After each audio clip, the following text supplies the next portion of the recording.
চট্টগ্রাম বিশ্ববিদ্যালয়ে ছাত্র সংসদ নির্বাচনের বা যে এনভায়রনমেন্ট ছিল বা নির্বাচনটি যে প্রক্রিয়া হয়েছে, কিন্তু সেটি ঢাকা বিশ্ববিদ্যালয়, জাহাঙ্গীরনগর বিশ্ববিদ্যালয়, এমনকি আজকে যেটি হচ্ছে সেই বিষয়ের সাথে এটি একটি ভিন্ন প্রেক্ষাপট ছিল বলে মনে হয়। এবং আমাদের পক্ষ থেকে নির্বাচনের পরে অর্থাৎ গতকাল রাতে এবং আজকে পরেও আমরা কিন্তু নির্বাচন কমিশনকে ধন্যবাদ জানিয়েছি। আমরা বলেছি বিভিন্ন অব্যবস্থাপনা ছিল, ত্রুটি ছিল, তারপরেও আমরা বিশ্ববিদ্যালয় প্রশাসন, নির্বাচন কমিশনকে আমরা ধন্যবাদ জানিয়েছি। এটা একটা ইতিবাচক। কিন্তু আপনি দেখেন ঢাকা বিশ্ববিদ্যালয়ে নির্বাচনের বিষয়ে শুধু আমাদের পক্ষ থেকে অভিযোগ করা হয়নি, বরং যতগুলো প্যানেল অংশগ্রহণ করেছে তারা কিন্তু অভিযোগ করেছে।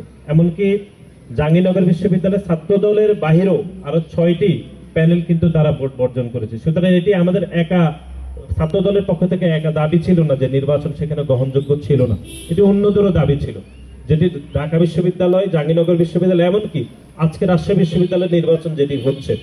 কিন্তু আমরা এখানে বলছি যে এখানে বিভিন্ন প্রতিবন্ধকতা ছিল, ত্রুটি বিচ্যুতি ছিল, প্রশাসনের একটি রাজনৈতিক দলের এজেন্ডা বাস্তবায়ন করেছে, এটি যেরকম সত্য, একই সাথে নির্বাচনের পরিবেশ বা নির্বাচন প্রক্রিয়াকে আমরা ইতিবাচক দেখছি। অন্তত চট্টগ্রাম বিশ্ববিদ্যালয়ে যে আমরা জিতেছি এজন্য নয়, বরং গতকাল আমাদের বিভিন্ন অভিযোগ ছিল সুনির্দিষ্টভাবে, সেগুলো আমরা নির্বাচন কমিশনকে অ্যাড্রেস করেছি, তারা সেগুলো সমাধান করার চেষ্টা করেছে। আমরা 2টি হলে নির্বাচনের ভোট গণনার যেহেতু অসুবিধা হয়েছে, আমরা সেগুলো পুনর্গণনার দাবি করেছি, তারা সেগুলো বলছে পুনর্গণনা করবেন।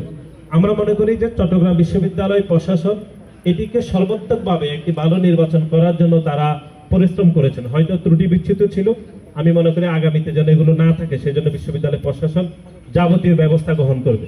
কিন্তু সেটি কোনোভাবে প্রমাণ করে না যে ঢাকা বিশ্ববিদ্যালয়, জাহাঙ্গীরনগর বিশ্ববিদ্যালয়, এমনকি রাজশাহী বিশ্ববিদ্যালয় আজকে যে নির্বাচন হচ্ছে সেটির সাথে চট্টগ্রাম বিশ্ববিদ্যালয়ের নির্বাচনকে আমরা এক কাতারে নিয়ে যাচ্ছি না। আপনাদের সবাইকে ধন্যবাদ।